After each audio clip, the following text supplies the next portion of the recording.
स्वयंघोषित ओबीसी नेते विजय वडेट्टीवार यांनी एक अतिशय बालिश विधान केलेलं आहे।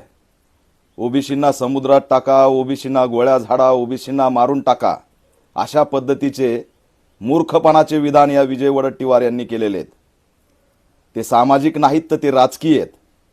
या आरक्षणाच्या संघर्षामध्ये राजकीय लाभ काय मिळेल यासाठी विजय वडेट्टीवार प्रयत्न करतायत आणि हे दुर्दैव आहे। त्यांना हे माहीत असलं पाहिजे की डॉक्टर बाबासाहेब आंबेडकरांचं संविधानाचं राज्य आहे, कायद्याचं राज्य आहे। इथं कुणालाही शिवी देता येत नाही, मारण्याची गोष्ट तर लांबच राहिली। ओबीसींना भडकवण्यासाठी काही बरळत जायचं आणि तेही विजय वडेट्टीवार सारख्या नेत्यांनी बरळायचं। मी या माध्यमातून काँग्रेसचे राहुल गांधी यांना आव्हान करतोय की ही तुमच्या पक्षाची भूमिका आहे का? एखाद्या समूहाला भडकवायचं, महाराष्ट्र दंगलीच्या उंबरट्यावरती उभा करायचा आणि येणाऱ्या निवडणुकीमध्ये राजकारण कसं करता येईल विदर्भातलं ते बघायचं। हे लोकांना समजत नाही, एवढे लोक दूधखुळे नाहीत वडेट्टीवार। हे असले विधानं पाठीमागे घ्या, लढाई लढायची, वैचारिक लढा।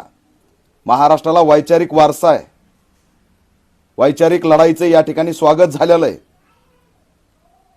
पण हे असलं पाण्यात टाका, समुद्रात टाका, आम्हाला मारून टाका, का ओबीसीच्या जाती एवढ्या असणाऱ्या हे नाही आहेत की त्यांना कुणीही उचलून टाकेल।